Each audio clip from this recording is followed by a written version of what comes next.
She spent years cleaning other people's floors while dreaming of the day she would see her son graduate. She set aside a simple dress, prepared everything with care, but ended up arriving at the graduation in her work clothes with her hair dishevelled. She was stopped at the door. He pretended not to know her. Days later, the unexpected. A call changes everything. A story of silent sacrifice, wounded pride, and a redemption that came late, but not too late. Hello, my friends. I am Linda, and this is the Linda's Stories channel. I hope you enjoy this story. The light rain was falling over the city in the early hours of the morning when Daniel Miller opened the door to the small apartment for the last time. The creak of the old wood echoed down the silent hallway, but didn't wake Grace, who had finally fallen asleep after hours of preparing packed meals for the next day. On the kitchen table, he left only a hastily written note. "I can't do this anymore. I'm sorry." Next to it, the gold wedding band, which now seemed too heavy to wear. When Grace Miller woke up, the sun had not yet risen. With sunken eyes from a sleepless night, her arms already busy making breakfast for the children, she found the note. She read it once, twice, 3 times, as if the words could change. But they didn't. Liam, 8 years old, and Sophie, 5, came down the stairs sleepy, still not understanding what leaving really meant. But that day, they began to understand. "Where's Daddy?" asked Sophie, rubbing her eyes. Grace swallowed the lump in her throat and served cereal in her daughter's colourful bowl.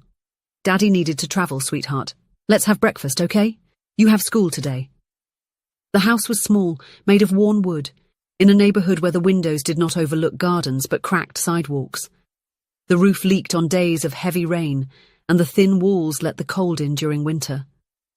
But Grace never complained. Not in front of the children.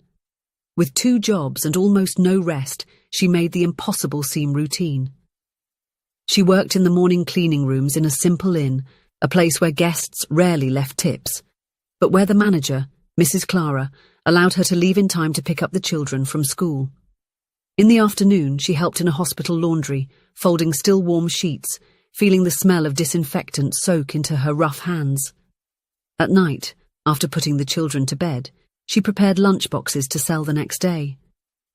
Since he was little, Liam had shown an insatiable curiosity about how things worked. At 10, he disassembled old radios and reassembled them. At 12, he started reading anatomy books borrowed from the public library.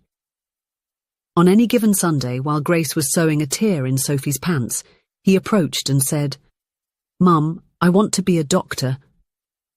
Grace paused, her needle suspended in the air. "And why, my love?" "I want to take care of people, Mum," he replied with that childlike seriousness that already understands the weight of the world. "Like you take care of us." She smiled, even knowing it would be almost impossible. That was her habit, to smile in the face of the impossible. The years passed like pages turned by the wind. Sophie grew up strong and practical like her mother, learning to cook at 10, to manage the budget at 14. Liam never gave up on the dream. He studied late into the night by the light of a dim lamp, while Grace calculated bills at the kitchen table, pretending not to see the new holes in the ceiling. When the university envelope arrived, Grace knew even before opening it. There was something in the air, an electricity that made her heart beat faster. Liam had passed the entrance exam for medicine, with a partial merit-based scholarship.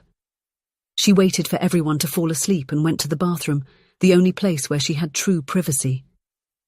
There, sitting on the edge of the chipped bathtub, she cried softly so that no one would see. They were not tears of sadness, but of joy mixed with fear. The scholarship covered part, but the costs were many: books, materials, transportation, food. Even so, she did not hesitate. She took on a 3rd shift.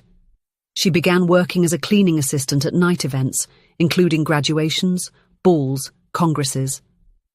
Places where people celebrated achievements without noticing who cleaned the floor they walked on. "Mom, you don't have to do this," Liam said, seeing her come home at 3 in the morning with swollen feet and a face marked by exhaustion. "It's only for a while," she replied, taking off her worn-out shoes. "Soon you'll be a doctor and will take care of everyone. It will be worth it, you'll see." The university was a world apart, with its imposing buildings and shiny corridors. Liam, with his patched-up shoes and second-hand backpacks, felt like an intruder. Gradually, he began to change. It didn't happen all at once, but through small gestures, silences, and omissions. The classmates talked about restaurants, trips, brands. He listened in silence. When asked about his family, he dodged the topic. He presented himself as someone independent, who lived alone from a young age. He made it clear he was a scholarship student, but implied it was due to merit, not necessity. He never brought anyone home. He never mentioned Grace. Sophie noticed the change before Grace did. She observed how her brother stopped bringing friends over, how he made up excuses to avoid Sunday lunches, how he avoided being seen with them in public. "He's ashamed of us," Sophie said one evening, while helping her mother sort beans on the kitchen table. "Don't say that," Grace replied, without stopping what she was doing. "He's just adapting to a new world. It's hard when you don't belong somewhere." "But it's precisely for that reason that he should be proud, isn't it? For having made it there, even without belonging." Grace didn't respond. She just continued sorting the bad grains from the good ones, with the patience of someone who had learned that some things take time to make sense. During graduation week, everything was ready. 6 years of silent sacrifice would culminate at that moment. Grace had set aside the floral dress that the neighbour had altered for her, taking up the hem and adjusting the waist. Sophie had lent her a simple pair of shoes with a slight heel, and even some makeup. It wasn't much, but for Grace it was more than enough. She would be radiant, not because of the clothes, but because of the joy that overflowed. It would be the most important day in Liam's life, and she wouldn't miss it for anything. On the eve, she worked at the hall where the party would be held. It was her day off from the laundry, but she needed the extra money. The boss treated her with some coldness, but Grace endured it in silence. They had to organise everything: tables, tablecloths, chairs. It was exhausting. The next day, the schedule was the same. Grace started work early, and when it was time to leave to get ready, she asked the boss for permission to go. He refused. He said the work was behind schedule, that she needed to finish cleaning the last hall, precisely where the ceremony would be held. "Please, Mr. Bloomberg, my son is graduating today. I've already got everything ready at home. And who's going to finish this here? The chairs are still dirty, the stage hasn't been cleaned. I can come in early tomorrow to make up for it." "Either finish or lose your job," he cut her off bluntly. "I have 10 people wanting your spot." Fear kept him there for 2 hours longer than planned. That's when she decided. She dropped the mop, took off the gloves and said, with the firm voice that Sophie had inherited from her, "Then fire me, but I'm not going to miss my son's graduation." She left with her work uniform still on, dirty sneakers, dishevelled hair, sweaty face. She didn't even have time to stop by home. She went directly, with her heart racing, and the small purse pressed against her chest. She just wanted to see Liam receive his diploma. She just wanted him to see her there. At the entrance of the hall, she was stopped. The employee at the entrance looked her up and down. The simple uniform with the cleaning company's logo stood out among the elegant dresses and tailored suits passing through the door. "Sorry, ma'am, but you can't enter like this." "I am the mother of one of the graduates, Liam Miller." The woman looked at the list. "Yes, he's here, but there is a dress code. You can't enter wearing a work uniform." Grace tried to explain. She told them she had been working there until just minutes ago, that she hadn't had time to go home and change, that it was too special a day to miss. "I understand your situation, but rules are rules," the woman replied, embarrassed. "If you want, you can come back when you are appropriately dressed." She stepped back. Didn't argue, just moved away, feeling the weight of every step. But she didn't leave. She walked around the hall, found an opening between the side curtains, and slipped through. She hid behind a pillar.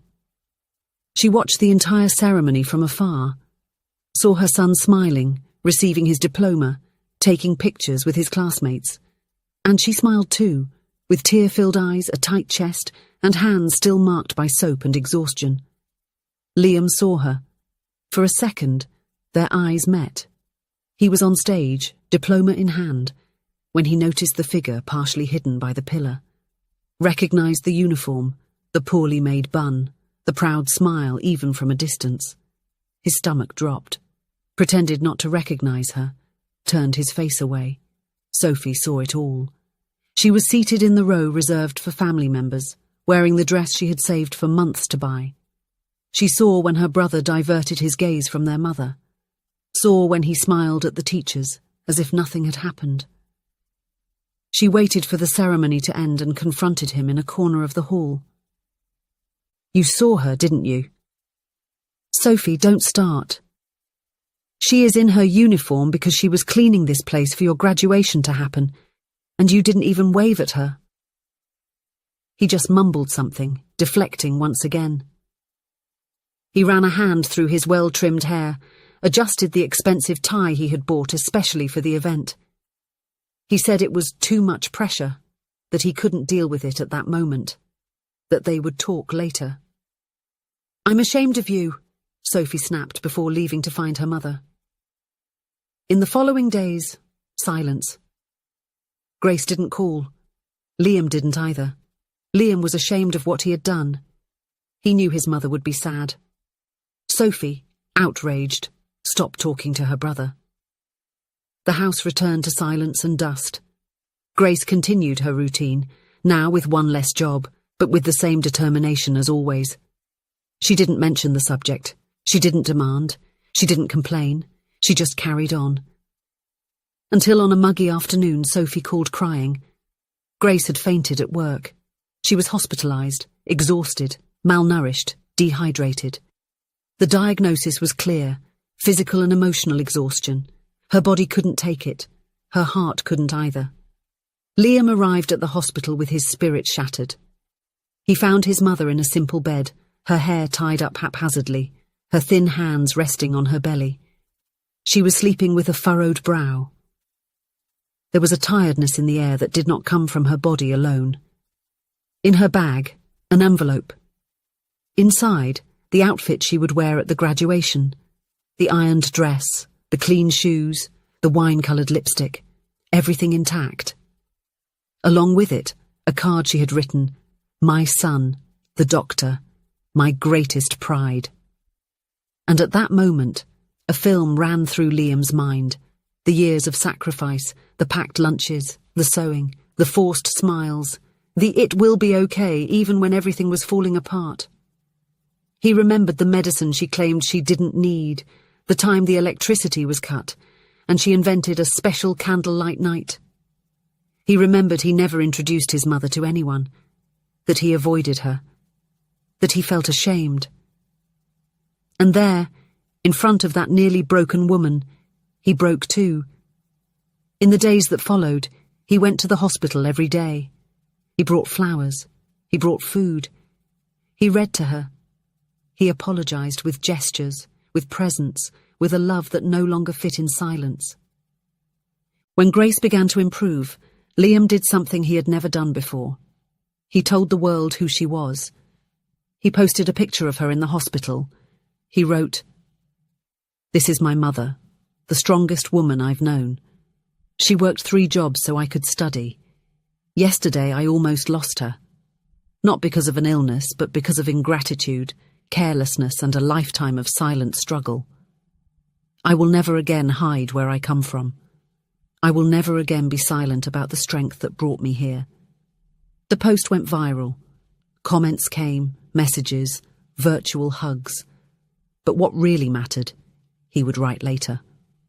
He published an article in a college magazine titled, "The Woman at the Door, The Invisible Cost of Graduation." In the text, he narrated the story of a mother who worked in the hall of her own son's graduation ceremony, who was barred because she wore the uniform of dignity, who watched the achievement from the shadows and fainted days later for having given everything of herself. Without mentioning his own name, he positioned himself as the narrator and the guilty party. He spoke about silent strength, love that spends itself until the end, the mistake of being ashamed of roots that support the entire tree. The article was read in classes, lectures, forums. It was shared by teachers, principals, and even deans. And finally, it was read by Grace. She read it in silence. Then she looked at her son with a tired smile. She said nothing. But he knew. He knew that was her answer. And finally, he was ready to hear it. Never hide your roots, no matter how humble they are. They are the solid ground that supported every step of your journey. Shame of the past can steal the beauty of the present, but sincere recognition has the power to heal wounds that pride has dug. And sometimes, the greatest achievement is not in the diploma, but in the courage to honor those who carried you to it. If you enjoyed the story, please leave a comment with a rating from 1 to 5 to show how much you liked it. Also, watch the video that is now appearing on your screen. See you soon.